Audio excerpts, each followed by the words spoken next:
This is The Herd, wherever you may be and however you may be listening, live in Los Angeles, iHeartRadio, Fox Sports Radio, and FS1. It is the day after the Super Bowl, and Christine Leahy, as always, is joining me. You look really tan today. Is that possible? Well, I was outside, did a little walking yesterday. Is that it? Maybe. Without some SPF? Yeah, our weather here in Los Angeles is good. I'm not sure about the rest of the country.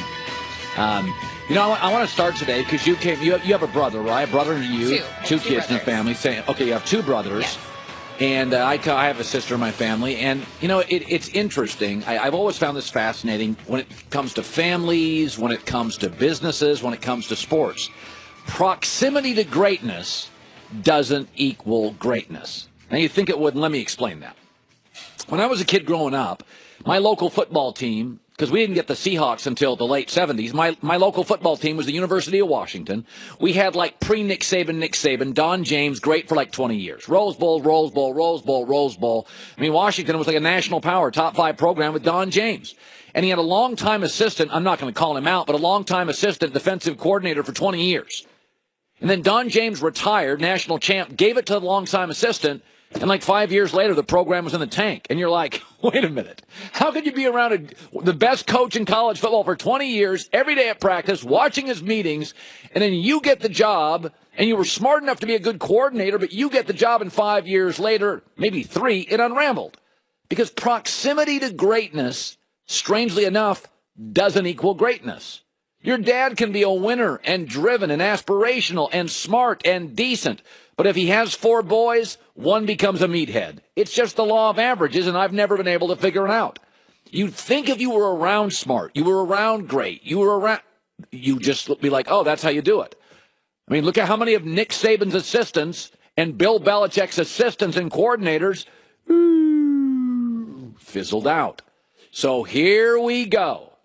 3 of Belichick's guys are now going to be given head coaching jobs, and I'm going to give them a report card this morning how I think they'll do. It was announced 30 minutes ago that Josh McDaniels, Bill Belichick, offensive coordinator, 2 different stints at it, Tom Brady's right-hand man, Josh McDaniel, is going to be the coach of the Indianapolis Colts. How do I think he'll do? I'm going to give him an A-. First of all, he inherits Andrew Luck. He's got a very good GM. They got plenty of cap space. And I think he's learned from his past mistakes. The negatives are his owner's a little loopy. And do we know if Andrew Luck is really 100%? What if he's only 80? The job's not as good. I think this is an A- hire. Why an A-? Well, I mean, if you had hired Nick Saban, it'd be an A+. So he hasn't proven he can be a head coach, but I think between the GM, the quarterback, the cap space, I didn't even mention they've got the number 3 pick in the draft. So you can give Andrew Luck that Penn State running back. You can give him that great left tackle from the University of Texas. You can give him a good pass rush end. So you're going to give Andrew Luck another potential star. Okay, so that's the first Patriot. Next to Bill Belichick, all these years, you'd think it'd be a home run. Proximity to greatness does not guarantee greatness. All right, the second guy that got the job is Mike Vrabel. He got a job in Tennessee. Okay, here's the positives. He does have a talented quarterback. They hired Matt LaFleur, who learned under Sean McVay and Kyle Shanahan. I think he's a pretty sharp kid. And they have a pretty talented roster with cap space. The negatives, the Titans have a history of ineptitude. Mariota is good. He's got limitations. Vrabel's only been a coordinator for 1 year. And by the way, in Houston, the stats went down, not up. My grade on this is a B-. I think it should succeed, and I think to some level it will succeed, mostly based on quarterback there, good enough, coordinator coming in with a great reputation. And Vrabel's the defensive guy to figure out that side of the ball. Here is the third guy that sat right next in all those rooms and all those plane trips and all those meetings and all that film study, Matt Patricia. Here's the positives. He's the new coach of the Detroit Lions. The good news, they have an established quarterback, Matthew Stafford. I like Matthew. And they have a competent GM in Bob Quinn. My sources tell me, I don't know Bob, really sharp dude. The negatives, it's the Lions. You face Aaron Rodgers twice a year. Dude's never worked for another NFL team. And I got to be honest, he kind of has the look, sound, and feel of an assistant. Hat on backwards, goofy T-shirts. I mean, I got to be honest. Sometimes you look at a guy and you're like, he's a vice president. He's not a president. Untamed beard, hat on backwards guy. Oh, I know. He's very, very smart. So there are my report cards this morning. Josh McDaniels, I believe, will succeed A-. They will become a playoff team. Matt Vrabel, and this is the history, good defensive coaches, Mike Vrabel, good defensive coaches who give the offense to somebody else have a history of winning in this league. You know, Pete Carroll, defensive guy. Bill Belichick, defensive guy. There's a lot of those guys that have won in this league. Defensive guys who have a quarterback and a smart offensive coordinator. So there you go. There are my report cards. But it is amazing the way it works, and it always surprises me that proximity to greatness so often doesn't equal greatness. Let's segue to this. For the first time in his career, Bill Belichick's getting heat in Boston. And you know how Boston is. It's a hazmat spill of homerism. Deflategate, they're against us. Spygate, world's against us. 22-page ESPN article, they're against us. At all costs, they defend their Patriot lore and their New England heroes. Until yesterday, Belichick getting called out. How in the world can you bench Malcolm Butler? Your defense isn't deep. Eagles have a great tight end, a running game, decent receivers, tremendous O-line, clever head coach. You needed Malcolm Butler, and Belichick is getting crushed. And do you know why? This is, folks, what they call standards.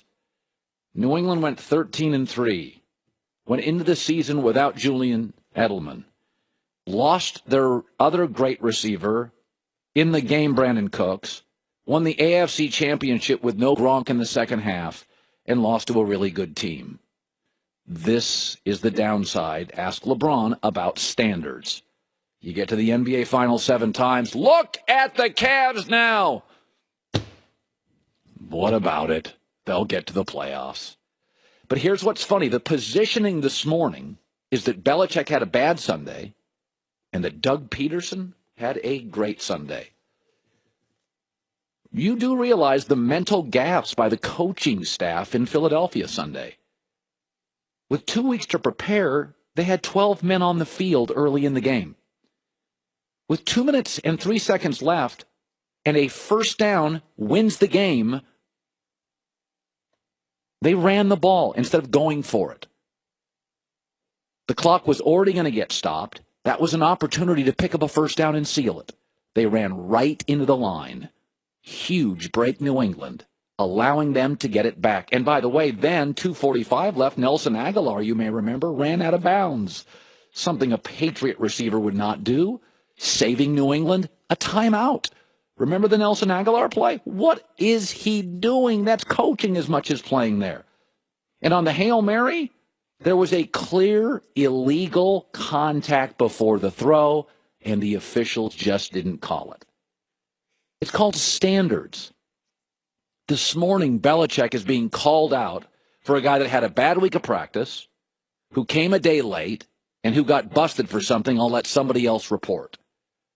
And we're calling out the best football coach of our lives, who got to a Super Bowl with no Edelman, no Dante Hightower, no Gronk in the second half of the AFC Championship, and almost won this puppy without Brandon Cooks, too. Doug Peterson and that staff had 4 moments of really, really tenuous, really iffy coaching. But in Philadelphia, even if they lost the game, what the story would have been? Hey, Doug Peterson's on the right track. They got to the Super Bowl with Nick Foles. They lost their MVP, their left tackle. Come on, NFC was way better. Let's take a deep breath. Belichick has become the iPhone. Constantly evolving, best thing on the market, life-changing. But every time the iPhone comes out with a new version, we find that one irritating thing or that one small flaw, and we eat it for lunch. Never forget this about Malcolm Butler. He was undrafted. Belichick found him at the University of West Alabama. He was a no-star recruit. Nick Saban couldn't find him in his own state and region. Now, you don't have to like what Belichick did with Malcolm Butler, and I didn't. Sit him out for a quarter, maybe a half. But when you reach 7 straight NBA Finals, we go nuts over a bad January. And when you get to the Super Bowl, almost 50% of your Patriot career, we expect better. And maybe we're being unrealistic. All right, good to have you in today. There's going to be on the show today, Doug Gottlieb stops by. So does Chris Broussard. Mike Pereira, we're hoping to wrangle today, because there's a couple of things going on with the rules, which I think are incredibly relevant.